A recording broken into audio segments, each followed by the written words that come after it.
Hello everyone and welcome to Cinderful Gaming. I hope you're all doing well, I hope you're all staying safe, and most of all, I hope you're all fighting that war against the Grey. Today's video we're going to talk start collecting Warhammer 40,000 boarding actions, and today we're going to be taking a look at the alien menace known as the Tyranids.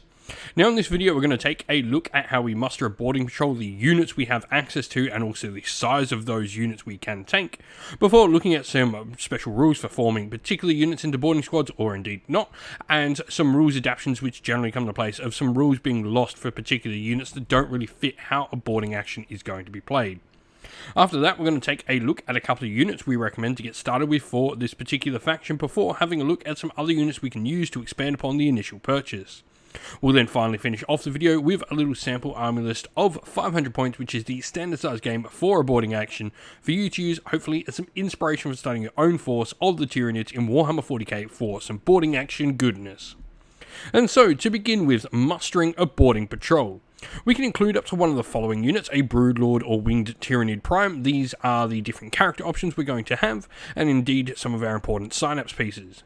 We then also conclude up to 3 of each of the following: Hormagaunt, Termagaunt, both at 10 models strong, and Tyranid Warriors of either the melee or range variety, both at 3 models strong. This does allow us once again to get some more synapse on the field if we want, and we can go an entire force that has synapse on all the units within it, thanks to the Tyranid Warriors definitely having enough, units there to create a full 500 point force.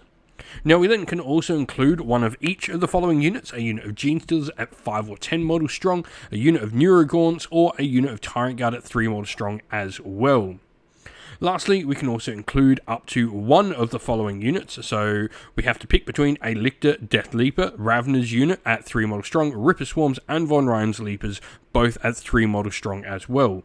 Lastly, we also get an additional choice of one of the following units, either Venom Throats or Zone Throats, both at 3 models strong once again.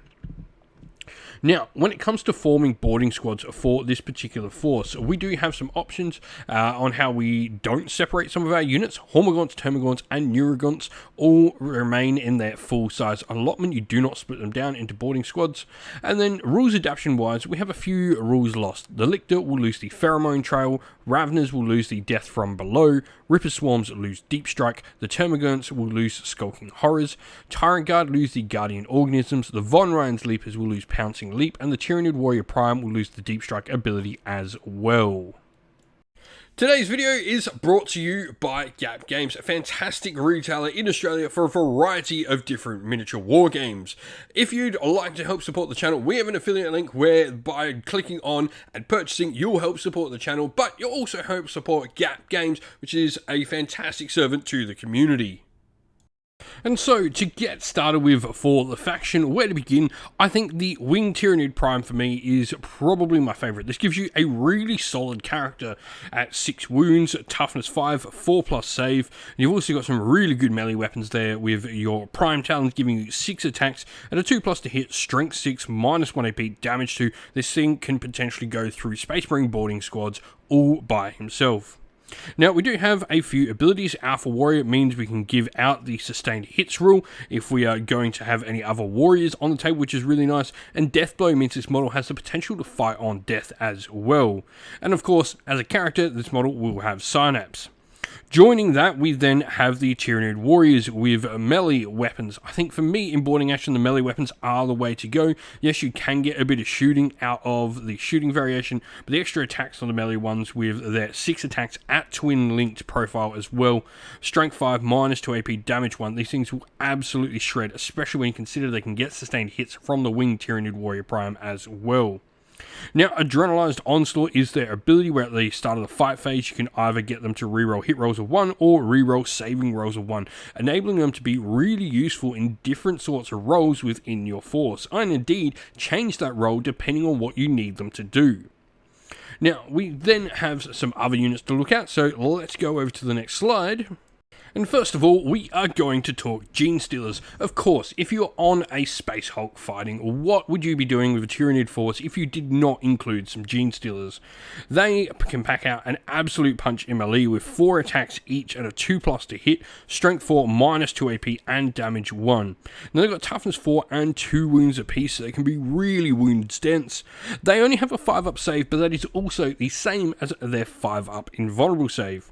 You have Scouts 8-inch, which is great for some early game movement, and Vanguard Predator allows them to reroll all wound rolls of 1, though if they're targeting something that is on an objective, they can reroll the wound roll entirely, which is awesome. Now joining them, we then have a cheaper combat unit option, and that is the Hormagaunts. These obviously will be able to continue and stay in those squads of 10, which really does help them pack out some power.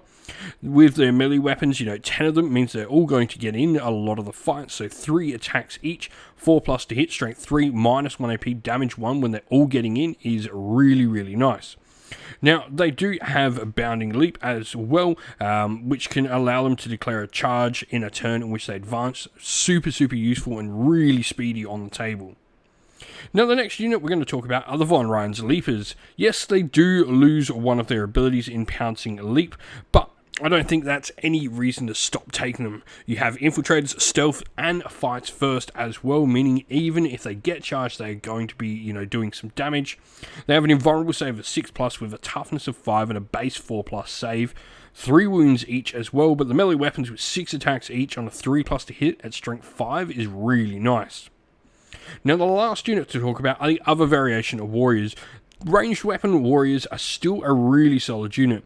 Melee weapon wise, they do drop an attack off the other warriors, and of course they lose twin links, but I do like the ability to be able to take some ranged weapons on the unit. You can have a variety of different weapons, and especially in something like a boarding action, being able to go with like Spine Fist, which are pistol weapons at twin linked, is a nice option in there as well, but also being able to bring some blast weapons to the force is nice there, in case your opponent is playing, with a horde style force.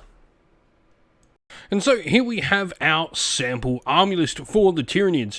Now we're 495 points, so there's a slight chance if our opponent went to the perfect points value, we are going to get that extra command point at the start of the game.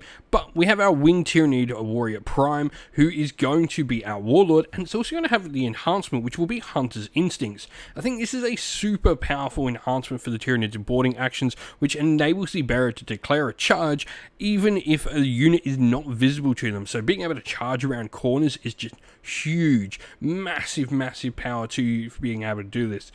Now, we have a barrel unit to provide us with some bodies in a unit of 10 Hormagaunts, before a unit of 10 Gene Stealers there as well, which obviously will split into 2 different boarding squads. We then have Tyranid Warriors with melee bioweapons and a unit of Von Ryan's Leapers for an extremely close combat heavy force here. We actually have no ranged weaponry on anything in this force. It's combat all the time. If you wanted to try and find some way to get some ranged weapons in, you definitely could go with the other Tyranid Warriors. You could maybe look to bring in Termagants instead of the Hormagaunts, but I think, your Tyranids in a boarding action, bring all the melee and go slice some things up in combat and devour it for the Hive Mind. But if you do have some ideas on how you would get started with the Tyranids in a Warhammer 40k boarding action force, let us know your thoughts down in the comments below. And so that is the end of the video. We hope you all enjoyed it. If you did, please don't forget to leave a like, comment, share, and subscribe to the channel. If you'd like to come chat more with me and other members of our great little community we have here at Sinful Gaming, we have a Discord server, which is linked down in the video's description. Also linked down in the video's description are the best ways to help support the channel, be that via Patreon or YouTube members, or by grabbing yourself some merch, whether that's stickers, t-shirt, mugs, or anything from our Teespring store as well, or by using our affiliate links, which are also linked down in the description as well, that go a long way to helping support the channel. As a special thank you to all our Patreons and YouTube members, we'd like to give you all a shout out. So thank you to Andy C, Grimskull, Colorblind Magic, Iron Grinch, Benjamin Swallows, James Cater, Mark Harvey, Domir, Average Wargamer, JJ Austrian, Cure Dynamic, Andrew Bowen, Alderin Shot First, Kendall, Soren, Green Roots Gaming, Ronya, Lockloric, The Johnny84, Broken Chef, Ariana Edwards, Monty Stabletop Terrain, James Tillman, Disco, John Castle, and Gargamel196. Thank you all so much for helping support the channel. It means the absolute world to us. Please do not forget to like, comment, share, and subscribe. Once again, everyone, stay safe, stay well, and most of all, keep fighting that war against the Grey. Ciao for now.